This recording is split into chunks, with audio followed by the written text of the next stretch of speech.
Welcome back to the Fuel Your Legacy podcast. Each week, we expose the faulty foundational mindsets of the past and rebuild a newer, stronger foundation essential in creating your meaningful legacy. We've got a lot of work to do, so let's get started. As much as you like this podcast, I'm certain that you're going to love the book that I just released on Amazon, Fuel Your Legacy, The 9 Pillars to Build a Meaningful Legacy. I wrote this to share with you the experiences that I had while I was identifying my identity, how I began to create my meaningful legacy, and how you can create yours. You're going to find this book on Kindle, Amazon, and as always on my website, samknickerbocker.com.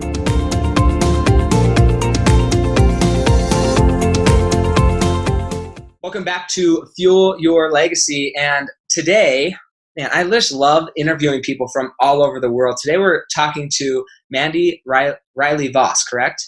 Relyea Voss. Yeah, see, I should have corrected myself, or at least checked for the last name. My last name gets misspoken all the time. So Knickerbocker gets said a lot of different ways. So sorry about that. Okay. But she is actually the owner and CEO of Relyea Voss social media. I love the play on words. Her goal is to bring high-level proficiency to the world of marketing and advertising. If you've ever thought, like, how could I get known more? How could I be out there more? How could people know what I do or the brands that I represent? And how could I become a person of influence? That's what we're going to talk about today.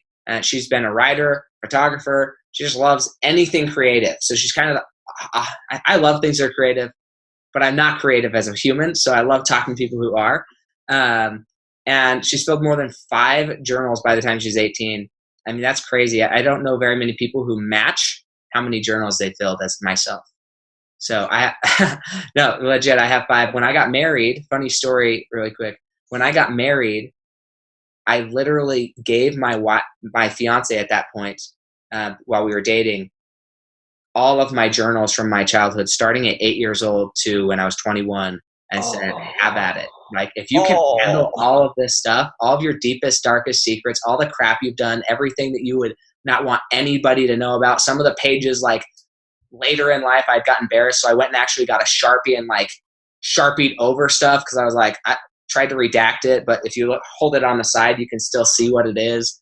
I gave it all to her and said, if you can handle this, we're in business. Let's get hitched.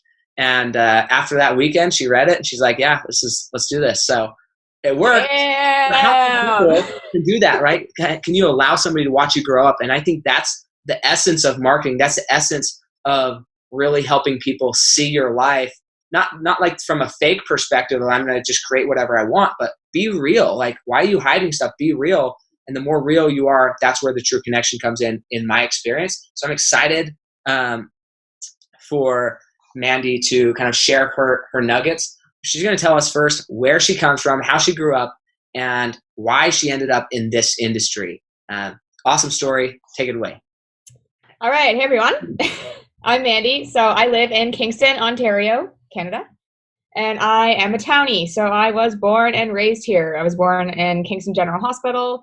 And I lived out in the country with my mom, my dad, and my younger brother, John. And we had a really happy childhood. We were supported. We were loved. We had a great house. We did everything we wanted to do. I'd say in all honesty, we were pretty spoiled kids. When I reached my teen years, I gained a bunch of weight and kind of became a loner. And the way that I dealt with that was to dive into music. So I started playing clarinet in grade 7. And I got really, really into it. So I'm talking like my parents were paying for private lessons. I took piano lessons. I took music theory lessons. I was in 5 different bands, including the Kingston Youth Orchestra, which required an audition. That's all I did. I woke up, practiced clarinet for an hour, went to school, came home, practiced clarinet for 2 hours, went to a lesson, played some piano, went to bed. So that was pretty much my life for the majority of high school. I did not go to parties. I did not have a boyfriend. I did really well in school, but my focus was music, and I wanted to be a concert musician. So I wanted to be first chair clarinet in an orchestra, and that was my big goal. And it wasn't until my senior year in high school that shifted. So my best friend was my music teacher. I used to eat lunch in his office. I don't know how this guy put up with me. every day, lunch in his office, and he retired before I reached my senior year, and they brought in another teacher who was a woman who completely destroyed the music program. So we were playing Kiwanis level A and competing, and it kind of went down to a C. They let anyone in the band without auditioning, and she completely ruined my love of music. So I ended up quitting music entirely, and I had always been doing photography as a hobby. So I'm like, all right, cool, I want to be a photographer. So I take it upon myself to set up a dark room in my basement. I develop my own film. I print my own photos. I use my mother's camera, fully manual camera, so none of this automatic shit, shutter speed, aperture, lighting, that was all on me. And I got really, really good. So I applied to some of the top photography schools in, I guess, Ontario and where else? Nova Scotia and BC. And one of them is Ryerson in Toronto, and they accept 50 students, and they get about 350 to 400 applications, and I got in. Holy shit, I'm jumping around. Oh my God, Mom, I got in. And it came time to do my tuition deposit, and I was banking at a credit union, and they sent my deposit a day late. So Ryerson goes, too bad. You were delayed with your deposit. You are now waitlisted. So my dreams are shattered. And I decided that I'm going to go with my backup school, which was Guelph Humber in Guelph, Ontario. And it was a kind of a combined diploma and bachelor program. So I would have graduated with a diploma in something and a bachelor. I don't even remember now. But the first year was so muddied that I kind of lost my interest. And there was also some illegitimate behaviors from one of the lab professors that made me uncomfortable, and a lot of the other women, and I actually reported him to the board, and they were like, he has tenure, too bad. So I was like, I'm not dealing with this guy for 4 years, so I left. And I came back to Kingston, and I'm like, okay, so music didn't work. Photography, I did good, but I don't want to be in that industry because it's not really what I thought it was. What can I do that uses all my creativities and my brain? So I applied to integrated marketing communications and advertising, and the program name has changed because I'm so old that I've been out for a while. That's what it was back then. I don't know what it is now. I think it's AMC or something. So IMC was my program at St. Lawrence College, integrated marketing communications, and then with an advertising on the side. So that was kind of the start of my journey into the marketing world. And the first year, I barely went to class because I was used to university. So, I did my partying on the weekends, and I, showed up for class when I wanted, and I read way ahead in the textbooks and did all the assignments and got really good marks on all the assignments. But one of my professors comes up to me and goes, all right, so you realize that every hour of class you miss is 1% off your grade? I'm like, no.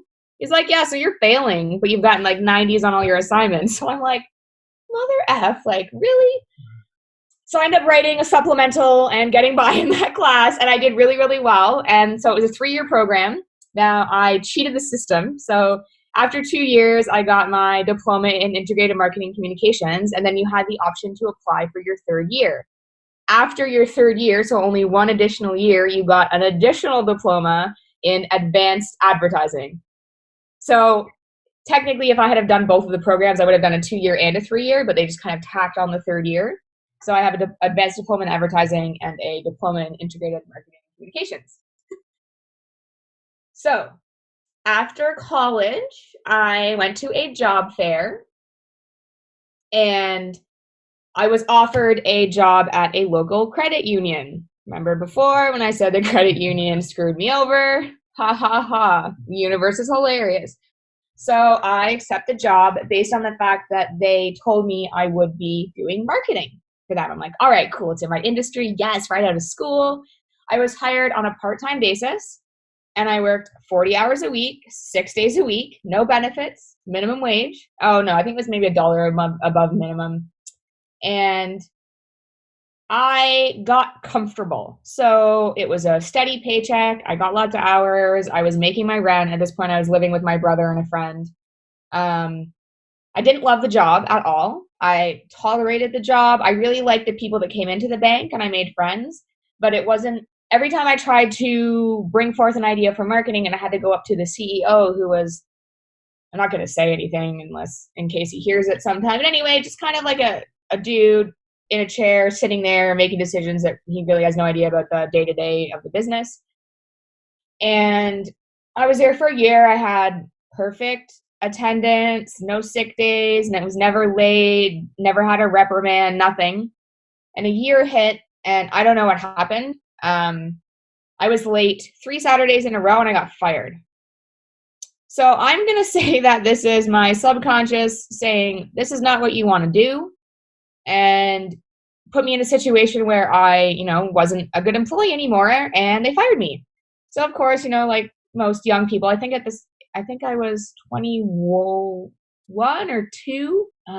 Yeah, I think. I'm like, all right, I'm going to go get drunk. I got fired, blah, blah, blah. I'm in a bad mood. Let's go out to the bar.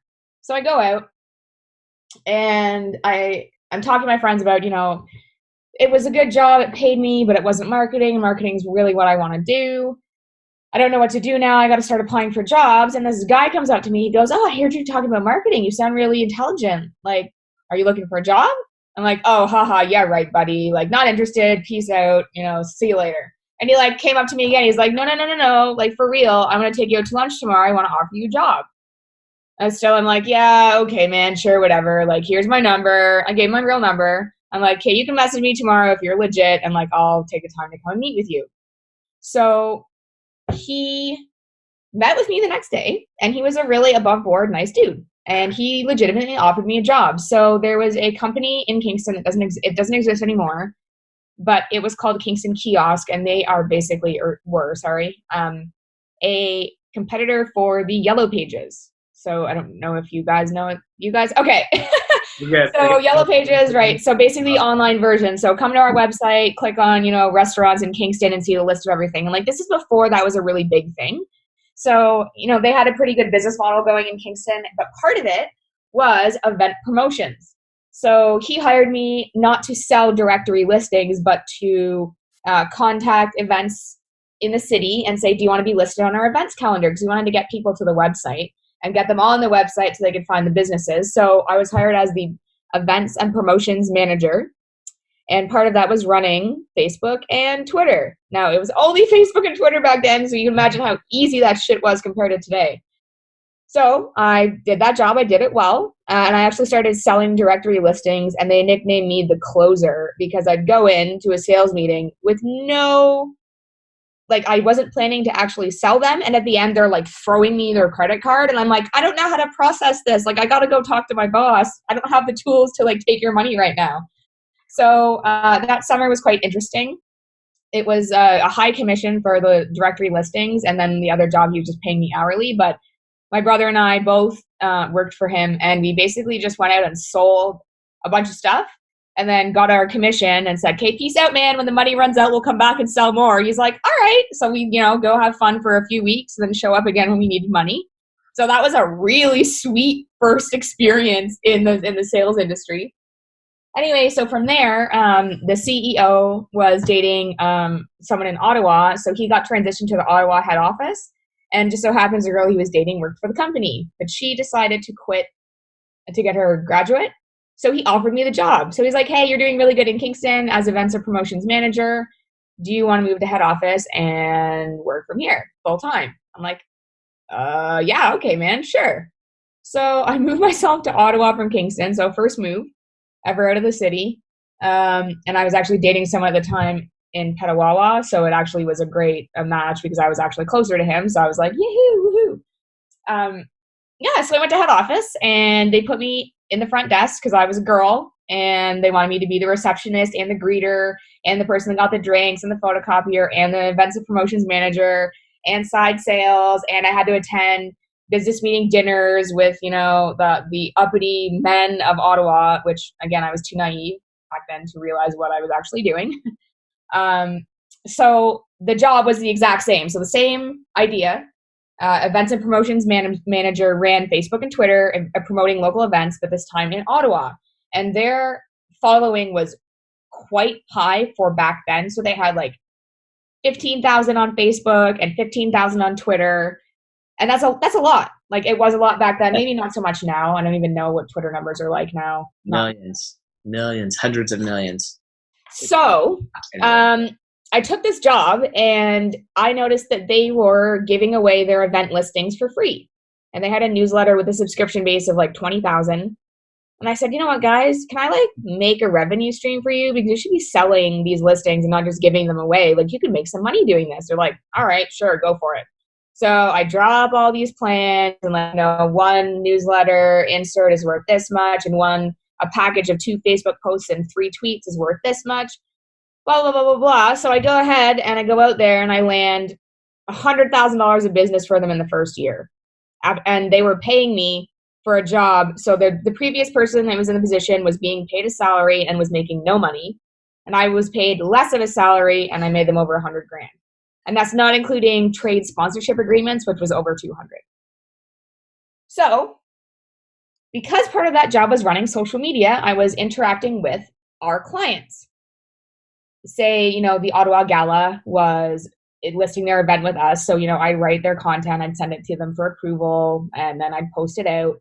And the company would see, when we tagged them in the tweet, then they'd say something and I'd respond right away. And within a few months, some of the event clients or even, the businesses that were purchasing social promotion, oh my God, you're really good at this. Do you want to help us on the side? I'm like, nah. And then I started thinking, you know what? Like there were about 7 different clients that asked for, hey, can you help us manage our social media on the side? It wasn't event promotions. It wasn't sponsorships. It was help us come up with a strategy and run our social media. So I remember so clearly. So this is back when Wix had just started. So just for reference, my business is 7 years old now. So this was 7 years ago. I'm sitting at my computer and I pull up Wix and I create a website. And I call it Like a Voss Social Media. And I sit there, I'm so clever. This is great. And my original logo was like a bow tie in a square. And I'm a woman. So I don't know why I went that way, but I thought it was so cool. And I made this really simple website. And I was like, all right, I'm going to make money on the side running people's social media accounts. Like, this is going to be great. So I go to the CEO and, because I'm an above board human being and I wanted to get approval, I said, hey, I have been offered, a few side gigs. I'm wondering if you're okay if I do this. No, it's a conflict of interest. You signed a non-compete. You're not allowed to do that, blah, blah, blah, blah, blah, blah. And I looked at him and I was like, all right, fine, buddy, I quit. He's like, no notice? I was like, I'll give you a week. I'll finish up some stuff, but like, you got to pay on all my commissions and I'm done. So, so here I am. Story for you. That's a good story. So here I am in Ottawa with an apartment, and my boyfriend's living in Petawawa, and I have quit my job. Now, the job was paying me not a livable wage. I'm not going to disclose anything else, but I was way overworked for what I was making. And then on top of it, he refused to pay out my commission because some of the invoices hadn't cleared, and he said it's only on earned money, when I had signed clients for the rest of that calendar year, and I would have made a pretty penny on commission. So that was my first, like, oh, F you, man. And then I was like, okay, I called up all these clients of the kiosk that had offered me work, and I signed like 3 people within a day. They're like, yep, you're on, here you go. Now back then, keeping in mind, very, very new, very green in the industry, not making enough money to sustain an actual life. So I got myself a job while starting a business selling cars at Honda. They're great cars. If you got to sell a car. No car sale experience, no above average car knowledge whatsoever. However, very good at sales. So I walk into this dealership and it's me. So it's in Pembroke, which is close to Petawawa. So I actually kept my apartment in Ottawa because I couldn't get out of the lease. And I moved myself in with my boyfriend in Petawawa, and I commuted to Pembroke, which is like 20 minutes. And the 2 gentlemen in the dealership were, I'd say, over 70 and like grumpy old men. Like straight up grumpy old men. And I was in a military town. Young military dudes, female car salesperson. I made a bunch of money in a real short period of time. And I did that. So it took me about 4 weeks to get my certification, my OMVIC. And then I went on vacation with Tyler. And while I was on vacation, I'm like, I don't want to go back to this job. I don't like it. It doesn't turn me on. I don't get excited to go into work. I'm like trying to think of ways that, like I'm in my office, supposed to be doing sales stuff, and I'm like doing my business like on my my iPad. So I messaged them. I'm like, yeah, guys, sorry I quit. I'm not coming back. And they're like, oh my God, no. Like, you can stay on vacation as long as you want. Like, well, like, tell us when you're coming back and we'll let you come back. Like, please don't leave. And I'm like, sorry, guys. Like, it just really isn't for me. And then when I came back from that trip, that is when I was fully in my business, 100%, no other income, going for it. So that was probably a transition of about 8 months from when I quit that one job till when I quit the car dealership job. But there was really no middle ground. Like, I quit kiosk and then I started the business and I signed some clients, but then I realized I wasn't making enough. So then I got myself another job right away. And then within a few months I had quit that. So I didn't really tell anyone I was starting a business. I didn't advertise to my family and friends that I was starting a business. I just did it because I was having a lot of fun in one element of my job.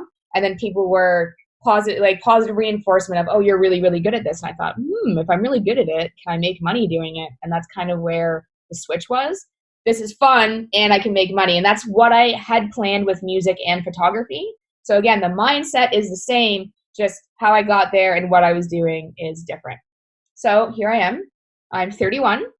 My business has been around for 7 years. I have 3 employees. I just hired somebody this week. Also fired someone this week. I was gonna say, I hired. I've had office space. I rented office space for 2 years, but currently we're remote because I've got someone in the U.S., Toronto, and then 2 in Kingston.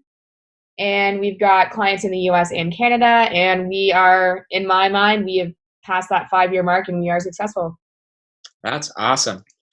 That's so cool. I'm so excited. So I have to say this, testament to just. I'm going to forget her name not every time. Mandy. I want to say Mindy for some reason, but just because I'm dyslexic, so I know it's not Mandy.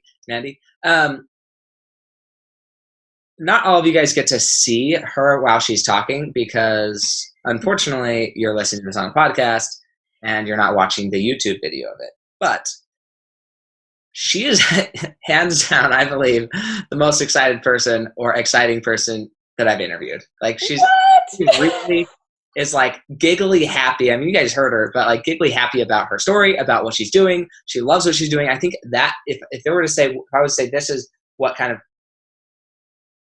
umbrellas who Mandy is she just loves what she's doing. She's happy. And kind of why I do this whole podcast is because I want to bring people like her on the show so that you can see it's possible, right? There is a world out there where you can just be thrilled to wake up every morning and go do what you love doing and get paid to do it. And that's all we get accomplished today is like understanding that, yes, you could do a lot of things. You can be really good, world class at a lot of things, get degrees or whatever. But ultimately, what turns you on? What lights your fire? What gets you so freaking excited just to wake up in the morning? Do that. And my purpose of Fuel Your Legacy podcast is to help you have the confidence to go do that. Stop living a quiet life of desperation. Stop just like surviving. Surviving sucks. It's just terrible, right? Go thrive. Go really experience life and live it to the fullest. And I just can't say that enough. So I want to tear some of this stuff apart because I think it's so these are the smaller things that I think people overlook. They're like, well, how did you become so successful? Why are you so successful? And often successful people, they're like, I don't know. I just did what I loved. But the characteristics are what I want to bring out because I don't know what that is for you. I don't know what you're going to apply this characteristic to, but she has a foundation from a young age of becoming obsessed with whatever she's doing. Like just pure obsession and then working her mind out, like eyeballs, everything. Like she just goes until she gets the result she wants. Okay.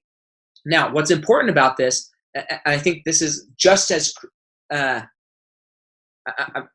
everything has its positives and its negatives, and this is where I want to bring some contrast in. She might not like me pointing this out, but it is what it is. Okay, because it happens with a lot of people. Becoming obsessed with something and just working your heart out for it, and then having somebody come in and crush your dream and rain on a parade. She said it ruined music for her. It ruined her desire to do music because she had some stupid teacher, small-minded teacher who didn't understand what could be, and that affected her and how she dealt with music, at least for that point in her life. I'm assuming as of now, you still are okay with music. You still play the guitar, still do things. Oh yeah, guitar, clarinet, piano. Yeah. Cool. So you've recovered. That's good to a point. But the reason this is important to me and why I want to point this out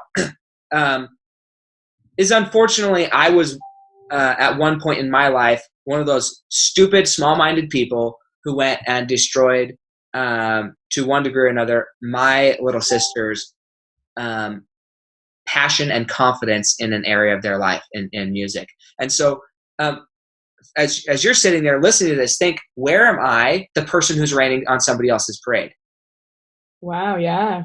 Okay? Because this is just as much for me to work as for you to work. Like, be willing to challenge yourself. It's great to talk about all of her successes, but what we can learn from the failures, from the things that maybe we are doing inadvertently we don't think about because we think, oh, I hated that. I would never do that to somebody.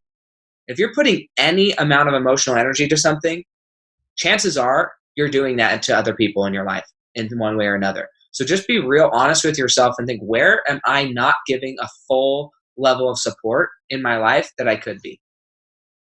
I love that you said that, because that has been part of my journey the past couple years. And I work really, really hard to not do that. So as someone who is an employer, I have to use positive reinforcement over negative. I have found myself slipping into the negativity more than once. And I really have to reel myself back and say, okay, if you constantly pick at someone's negative trait, they're more likely to continue to do negative things. Whereas if you praise and praise and praise, they will do good and get more praise. Because the more that you expose somebody to something, the more that's going to happen. So positivity equals positivity. And if you're negative Nancy, then you're probably just going to be with a bunch of negative Nancys. Yeah, I completely agree. That's why I wanted to point it out, because this is like, it's the most phenomenal thing. And it's also something we got to be aware of, because they all have their positive and negatives of everything. But the other thing is that obsession, that hard work, that transferred as soon as she decided, okay, well, this woman, I can't operate under this woman in music. This woman's not going to happen. I'm going to go find a new thing. I'm going to go get more excited about something else and go see if I can make that work. So that value, that internal value of understanding where she was at and what value she was offering, that was an internal value. It wasn't somebody else told you, oh, you're so phenomenal at music and that's why you decided to love music. You love music because you love music. And then that transferred into photography. I love photography because I love photography. Yep. And I can't express this enough. My whole coaching programs, when I'm coaching people, is centered around helping you identify your internal value. Yep. Your why. So you can, it's kind of your why, but it's almost more than your why. I feel, for me at least, is separate from your value. Your why is what drives you and keeps you going. Your value is recognizing, and it's a self-respect thing. It's understanding that, like, if I close my eyes and I think, man, I'm worth $200 an hour, I know that the value I'm offering is worth $200 an hour. Yeah. And then I go to work and I'm getting paid $17, $20, $50, $60 an hour, $100 an hour, but I believe that my value is $200 an hour. You are disrespecting yourself subconsciously. Your self-confidence diminishes every time you go do something that you know is not your best and that you're not getting compensated what you believe you're worth. And so understanding your value is what enabled her out of photography. She was in school, found out that there were some people around her that she didn't agree with the way that they operated themselves. And so she had the value. She knew, look, I don't have to put up with this, because she has self-respect, because she knew I've got value inside of me. I don't need somebody else to validate my value. Now, it was convenient when somebody else said, hey, you also have value in this other area. Yes, you're really fantastic here, but you also have value in marketing. Could you come help me in these areas? Well, how long did it take her? She's like, sure, I know I have value, so I'd love to do this. Let's get this business set up. She goes up to tell her boss, hey, I'm going to go do this. No, you have to stay in my box of what your value is. No, I don't. Peace, middle finger to you. I'm gone, right? Like, yeah. Because that's an internal belief of I have value and you don't get to tell me what I'm worth. I know I can go make money. Now here's the crucial thing. And this is where I'm pulling out the pieces that most people I feel like miss in conversation. Because she has this inner value, the one thing that is people struggle with, because they have this inner value, they really struggle attaching that inner value to a dollar amount. Ooh. Okay? And so what happens is we go get these jobs, and often we get this imposter syndrome because we think somebody's paying us more than we think we're worth, or they're not paying us enough, right? But they're obviously paying you for less than they think you're worth, because if they didn't think they could be making a profit on your efforts, they wouldn't be paying you. Like you have to fire people who are sucking money out of your company. It doesn't work. So they're already paying you less than they know you're worth by virtue of them paying you and hiring you. That's just how it works. So, whoa, that is a really good way to think. I never thought of it that way.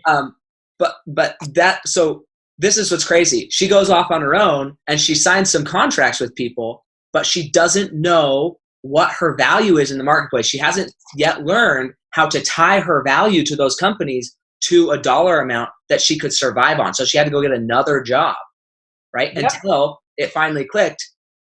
I just don't love doing that. I don't love selling cars. I can clean up selling cars. I don't love it. Okay. And so if that's the case, I have to find a way to charge enough for my value. And now she's been in business 7 years. She's moving. She's now employing other people. Guess what? You're paying people less than they're worth. Just as what it is. Okay. I don't want to admit that, but it's probably true. See, I'm super open with the people that I pay. I have an assistant stuff. Look, I know I'm paying you less than you're worth. I'm paying you what you think you're worth, or else you wouldn't get the job because you think you're stealing money from me. And I'm like, funny. I'm stealing time from you, right? But I'm aware of that. But also with every one of my employees, I'm having the conversation. How can you stop working for me? How can we get it to a point where you're no longer working for me because you see enough value in yourself? If I had to train a new assistant every 3 months because my assistant was able to do what I'm doing because she learned and she developed herself and she saw that value, that would be the best thing for me. Like, it's freaking annoying training new assistants. Believe me, it's annoying. But I love watching people succeed. More than I love earning money, more than I love any of that, I love watching people succeed and believe in themselves more than anything else. Wow, that's really cool. So I'm grateful for your story. Hopefully you guys learned something out of this. I do have a funny story that I'm going to interject here. When I was 13 years old, I started working super young, full-time when I was 11 years old. And I went from working at a honey extracting plant to being a bricklayer, laying brick driveways and pavers in Idaho. I know, don't give me the face. I'm not sure it was legal. I paid taxes, or at least they took taxes out of my paycheck. I don't know that they actually got paid, but that's a whole nother story. I was managing a crew of 4 or 5 adults when I was 13 years old laying brick. And I called up my boss because I was getting paid $7.50 an hour. I don't care about full disclosure. I'll just let people know what I make. But if he listens to this, whatever. I have no hard feelings against this guy. I was getting paid $7.50 an hour, and these adults that were working with me, they were getting paid $12 or $10.50 or $12. I forget exactly. And so I called them up because you're working with the guys out on a crew. You talk about what people get paid, no matter if you think don't tell anybody what you get paid because it's against our contract. People talk about what they get paid, man. They can't hide from that. She's been very good and she didn't disclose. I did not. I think people talk about it in my world. But so I went and called him and I was like, look, you need to pay me at least what you're paying them. I'm freaking managing your crew. And he's like, no, sorry, I don't know. I can't do that. And I was like, why? I'm doing more than they are. And he's like, well, they're adults and they have families. I was like, okay, just because they have families to take care of and I'm a single dude who's 13 years old doesn't mean my value is just as much or more. So if you can't pay me more, then I quit. He's like, well, let me think about it. So then he calls me back the other day and he's like, yeah, I think we're just going to have to let you go. You're fired. And I was like, what? No, you don't fire me. I quit yesterday. So have a nice day. Anyways, point being, it's all along the same lines. Know your value. If you don't know your value, if you're like, I wonder what value I have in the marketplace, talk to a coach, talk to somebody who understands your system and can teach you your value. Okay. Yeah. It's so crucial to learn what your value is, one way or another. So you said there weren't a lot of naysayers, really. What about, I'm curious, what about marketing? Because obviously you kind of fell into it, realized you were good at it, and just have been crushing it since. What about it, though, lights your fire? What about it gets you excited? Because, what about it gets you excited? I'm just curious. Honestly, the challenge in general. So I originally wanted to be a copywriter. So 5 journals before the age of blah, blah, blah. I wanted to use words to persuade people. Now, when I think of that now, I kind of think that that's a negative thing because maybe that's not the nicest thing ever. But I loved writing, and I always loved watching ads on TV, and I dissect them. I'm like, oh, that was a terrible ad. Like, they should have done this. Or like the slogans or the catchphrases. Oh man, that's a really good one. Like, just do it. Yeah, I'm going to totally go do it with these Nike shoes on.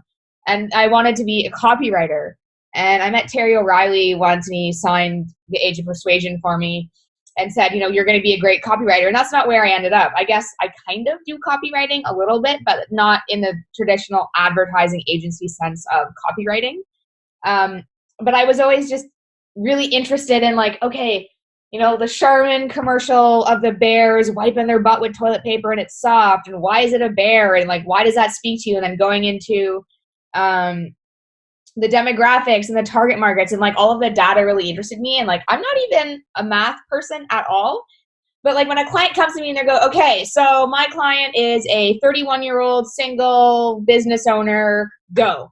And I'm like, all right. And then I'm like, okay, so that's kind of close to me. And like, what do I do every day? And where are the places that I get my media? And what are the words I like? And really getting into the mind frame of the target market and really owning that just, okay, this is what's going to work for this. And trying to figure that out is the fun. So my favorite part of what I do is the onboarding process. So when I'm going through learning all about a client and their business, I'm like, oh, yeah. Like discovery sessions are like half an hour and I ask like 25 super pointed questions.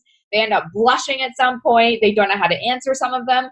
And then based on that, I'm like, okay, based on all this information I just pulled out of you, here's how I think I can help. And they're like, whoa, like that's really good. No one ever asked me these questions before. Like, this is really interesting. And I'm like, yeah, because if I didn't have these answers, I wouldn't be able to come up with my, big idea. Like one of my clients is the most boring industry ever.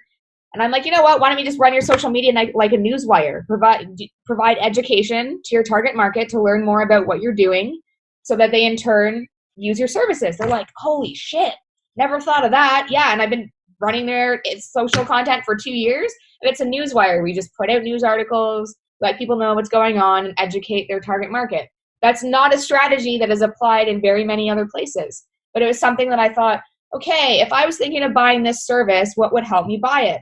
Learning about why I need it, right?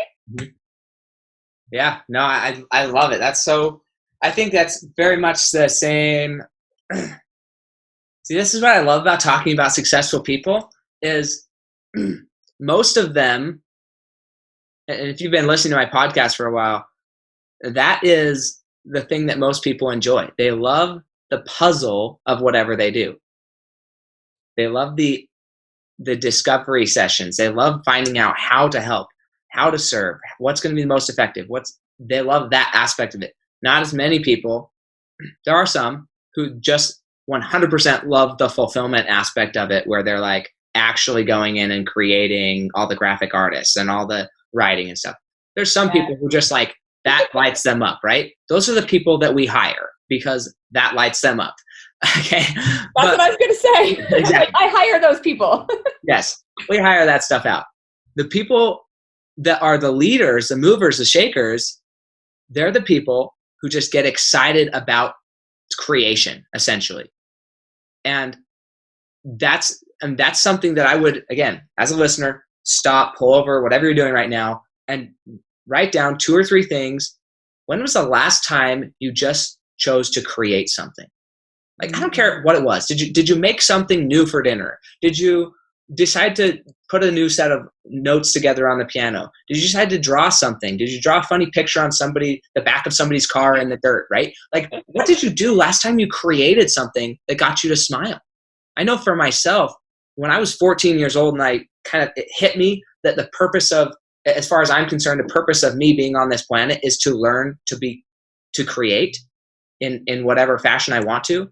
That thought terrified me. Like, literally, I wanted to die when I found out that my purpose was to be a creator. I wish that I could just vanish, buried in the mountains. It was so daunting, so overwhelming, because part of what happens when you understand that you're a creator and that's your intention is also, and this doesn't always click for everybody. This is what clicked for me, though. The fact that my purpose of being on this planet is to create, in my mind, by definition, means that where I'm at in life is because I created it. And that reality hurts people. That reality, they feel condemned by telling them that you created your crappy life.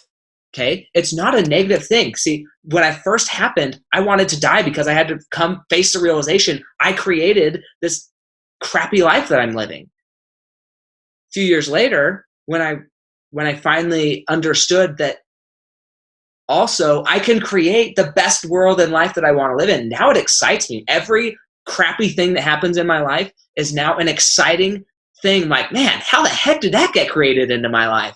I got to change this. And now it's back to the discovery phase of how do I create something different? But when the penny first dropped, it was not an exciting moment. I'll be honest. Like, when the penny first dropped, I was terrified that my purpose was to create. Wow. I don't think that I was ever terrified of that because I was doing it from the earliest age. Like, on my social account, my staff posted a photo of me at 7 years old sewing.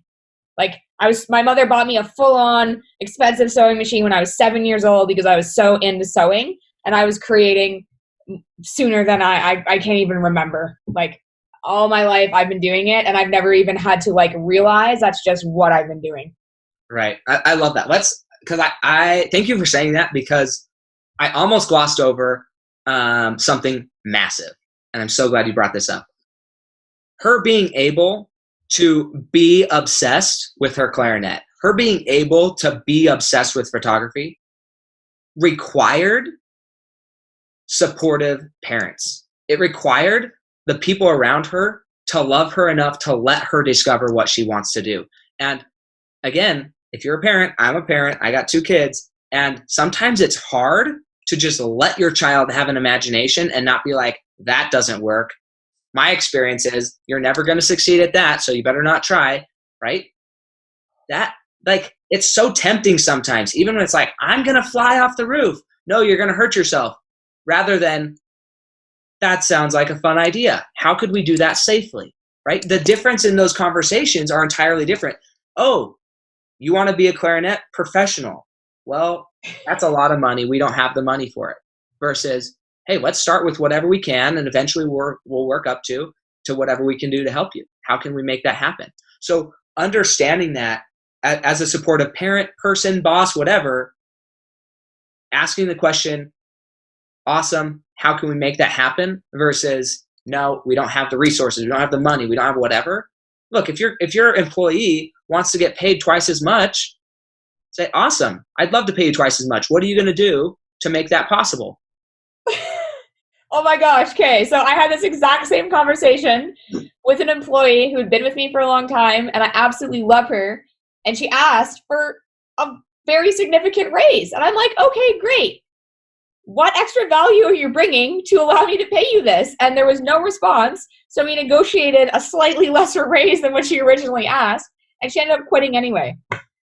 Yeah.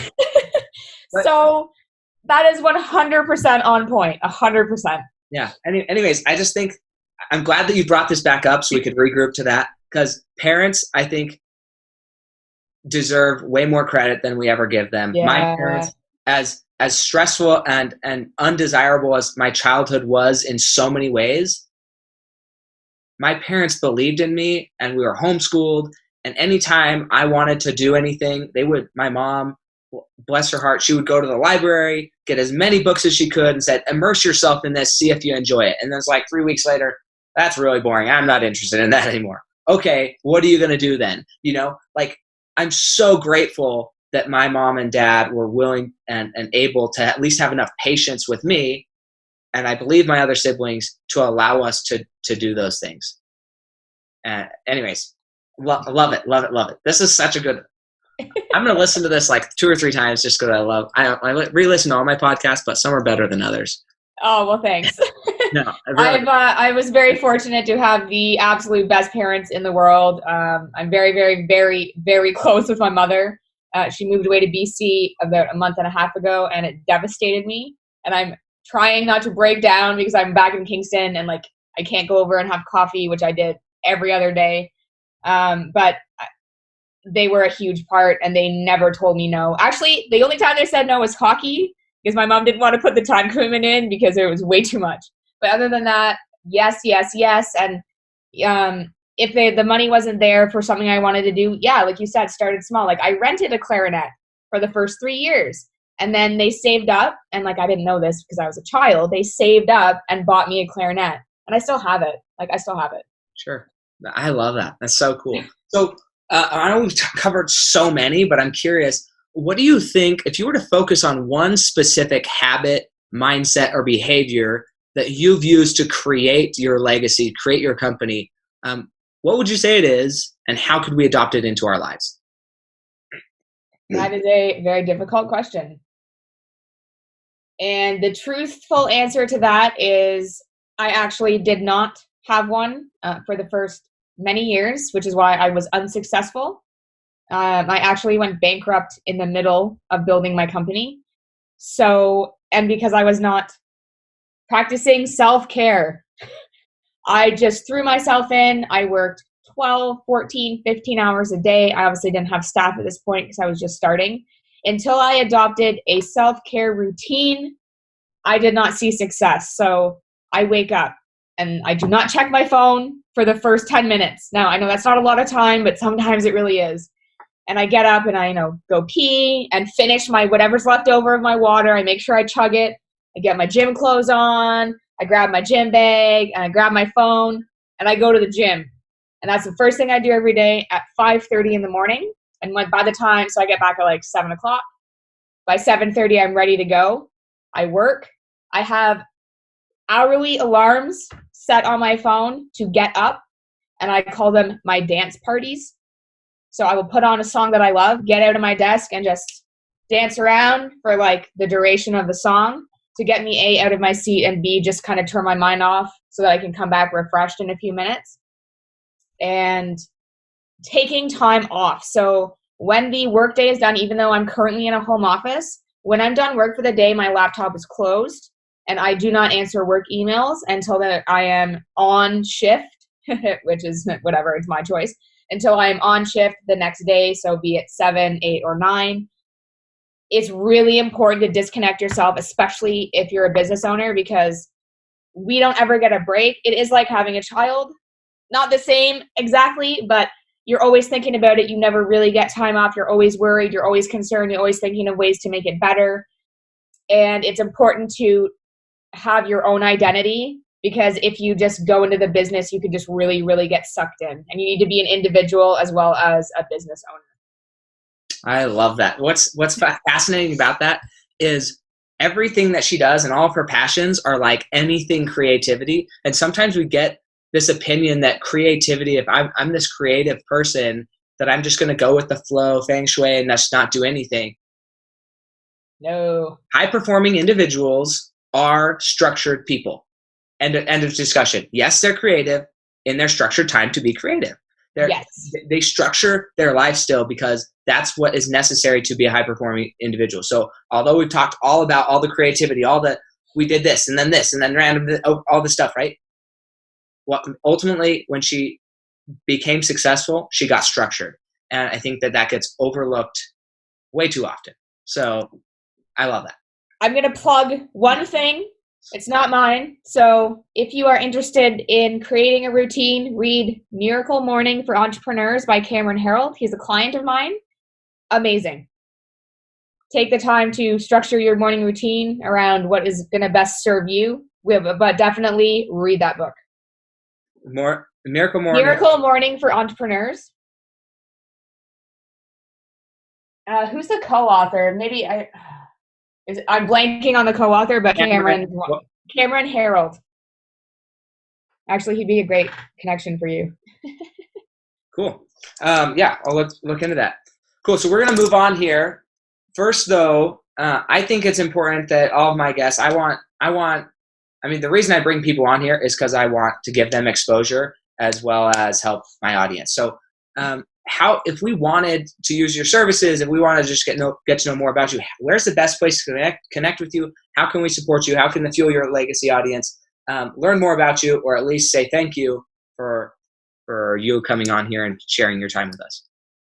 Okay, so website, likeavossm.com, Like a Voss social media. We're on all of the social channels, the same name.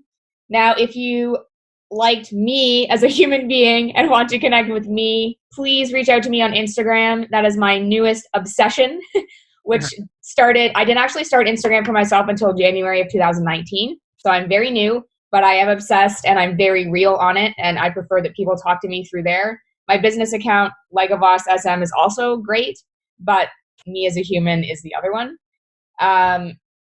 Our key services, or our major services, are full social media management. So we do organic content creation, engagement, et cetera, et cetera. Very minimal paid. I actually prefer to outsource that because it's not something that turns me on. And this year I'm actually focusing on lessons. So if you want to run your own social, but you're not really sure how to do it, I will teach you how. I will give you all my tricks and send you on your way. I don't need to manage everyone's. If you really enjoy it, but you just want to up your game a bit, reach out. Awesome. Love it. Okay, so this is my second favorite part of the episode. Have you listened to a lot of my podcasts at all? No, I did a tidbit this morning because I thought I probably should, because I forgot about this interview entirely until I looked at my calendar because that's how busy I am. Hey, I totally sorry. I'm so sorry. Hey, no offense taken. I completely understand. It just means you're going to get a surprise here, which is good. So this is called Legacy on Rapid Fire. 5 questions, 1 word to 1 sentence answers. The first question, you must clarify if you give a 1-word answer. Okay, I want at least a sentence out of the first question. Okay, 1 sentence, and then I can do 1 word for all the rest. Yeah, for some of them you could do 1 word, but like first question, we need a little bit more detail. Okay, great. Oh no. Are you ready to go? Sure. Okay, perfect. What do you believe is holding you back from reaching the next level of your legacy today? I'm still suffering from imposter syndrome, believe it or not. Okay, that's good. So how are you planning on overcoming that? I'm curious. Doing more of what I love. So the teaching element, connecting with people, getting myself out there, and being the most real, authentic, and raw version of myself. Cool. Love it. So what do you think the hardest thing you've ever accomplished has been? Hiring and training my first employee was quite interesting. That is something that I was not prepared for. I did not realize it was going to be as hard as it was, but it was also the best decision I ever made. Awesome. Love it. And what do you think your greatest success at this point in your life has been then? Does that have to be business related? Oh, anything. Devoting myself to self-love and self-care over the past 2 years, getting therapy and getting over some issues from childhood that allowed me to get through some things that I've been struggling with. And also just straight up starting to believe in myself. Yeah, I think that's awesome. And I love that she asked if it had to be in business, but really your legacy is how you live your life. So you're going to, well, this is going to be very much more poignant in a second here. But so what do you think is another great secret you believe contributes to your success? Like something you haven't told anybody or you tell very few people, you think this is like why I'm so good. What's that? It's going to sound really silly, but I think it's because I actually give a shit.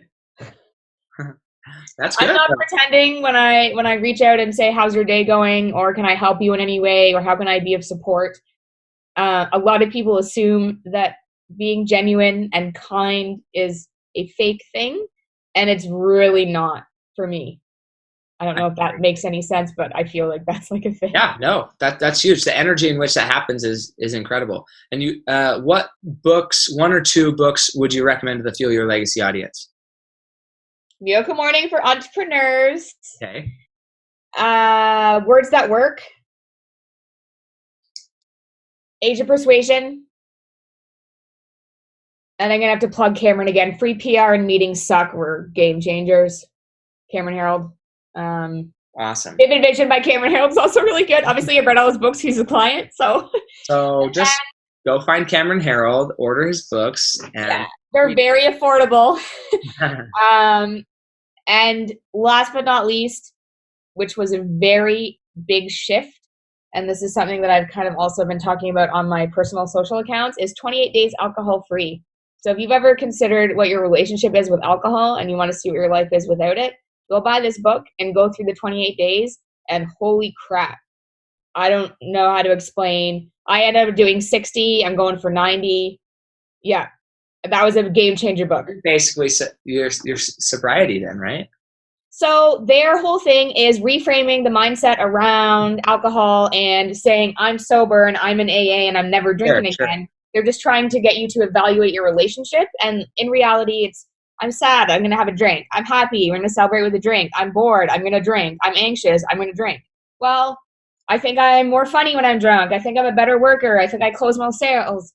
That's not accurate whatsoever. And you are actually the best version of yourself without alcohol. And this is a challenge to see or to show yourself that one thing. I love it. I have the same approach to money when I have with people. Like, I'm a relationship coach, but with your money, because how people use and spend money is 90% of the time out of sedation of one thing or another. And so helping people see where they're spending their money and then asking them, hey, what type of fulfillment is that charge actually giving you? Most of my clients, when I run them through that process, they'll end up saving anywhere from $500 to $700 a month, just because they now are not blowing money on random stuff that doesn't serve them in any way. Wow. Yeah, it's crazy. It's crazy how much we allow money to just like be used to sedate our lives rather than be actually working for us towards a purpose that we're excited about. Actually, that's a very important mind frame that people need to adopt. Like, what are you using your money to work towards rather than what are you doing with it right now? Yep. What's my goal? Your goal could be that trip or that house. Doesn't matter what that goal is. Yeah, it doesn't matter. People are like, well, I should have a house by 30 and am I eating too much? Like, I think I'm eating out too much. I'm like, okay, like, I don't care how much you eat out. If you're getting value and fulfillment and you're a foodie and you just love food, who am I to say that you spend too much on your food? Now, for me, who doesn't like food, if I look at my budget and see I spent $1,000 on food, I'm wondering what the heck went wrong, right? Like, I'm calling my wife, what are you buying at the grocery? Like, why, right? But that's because I don't value food the same way that somebody else values food. Yeah. But there's people who they'll spend tens of thousands of dollars on their car, souping it up. They'll buy a $6,000 car, spend $30,000 souping it up and sell it for 10. And you're like, what the heck? But they just love that. They love the creation process. So it's like, who am I to judge you for how you spend your money? But if you're unaware and you're subconsciously money's bleeding out of you, then that's what I care about. So let's be conscious and actually make a choice about how we spend our money rather than just like habitually out of sedation spend our money. So funny you should say that. I'm actually trying to train my boyfriend right now. Suffering from this. And I'm like, okay, like, can you look at your bank statement and see where your money has gone? Well, if you want to chat, we can chat after this. But do you do military budgets? Because oh, okay, sweet. No, I work with all types of clients. So, anyways, so here's my favorite question. This is this last question, but it's my favorite. We're going to pretend that you're dead, which is exciting. No, really. But I think it's more indicative of what we actually want. So the question is, what legacy are you building? But what's important is, we're going to pretend that you're dead, and it's now 200 years from now. Okay, so this is like 6 to 12, depending on how you gauge generations away from now. You are able to come back and view your posterity talking about you around the dinner table, or about the impact that you had on life. What would you hope that they're saying at that point? What do you want your legacy to be 200 years from now? She made a positive impact on so many lives. And I can't tell you how I'm going to do that. I don't know if social media is the way to do it, but I don't want to be rich, and I don't want to own a bunch of things with my name on them. And I just, if the best compliment would be, she was the kindest, most genuine person ever and really cared about everybody. That's awesome. That's cool. I love it. Yeah, no, that's awesome. In my opinion, that's been my experience with you. So I could vouch for that. You're living your legacy today. Some people, you ask that question and it's completely not in alignment with how they live their life currently. Interesting. Which is crazy, because you build a legacy by living a legacy. You don't get to the end of your life and tell people what your legacy is. If you didn't live it, it didn't happen. So I commend you on living your legacy. It's awesome. I love it. Thank you so much for your time. Is there any last words you wanna give, words of wisdom to the Fuel Your Legacy audience? Oh yes. So social media is turned a corner, and it's no longer about being polished and perfect. It's about being real and raw. I agree with that. As unfortunate as it is, because sometimes you don't want to share all of your stuff. Well, follow me on Instagram and you'll know all my secrets. Yeah. I'm real. Super real. I'll have to go follow you there. Yeah. Awesome. Well, thank you so much for your time. And again, if you guys love this podcast, you love listening to Mandy, go show her some love on any of the social platforms, Facebook, Instagram, LinkedIn, wherever. Also, if you love this podcast, go rate and review it on iTunes or Google, Spotify, wherever you listen to it. Give it however many stars you think it's worth in your life. You decide. 5 is a great number if that's one you decide.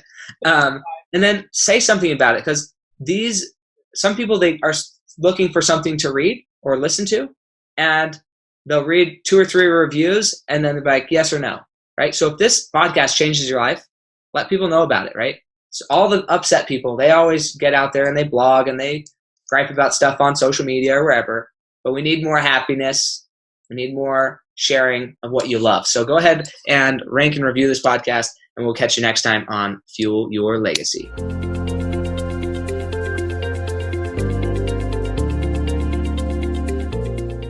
Thanks for joining us. If what you heard today resonates with you, please like, comment, and share on social media. Tag me, and if you do give me a shout out, I'll give you a shout out on the next episode. Thanks to all of those who've left a review. It helps spread the message of what it takes to build a legacy that lasts. And we'll catch you next time on Fuel Your Legacy.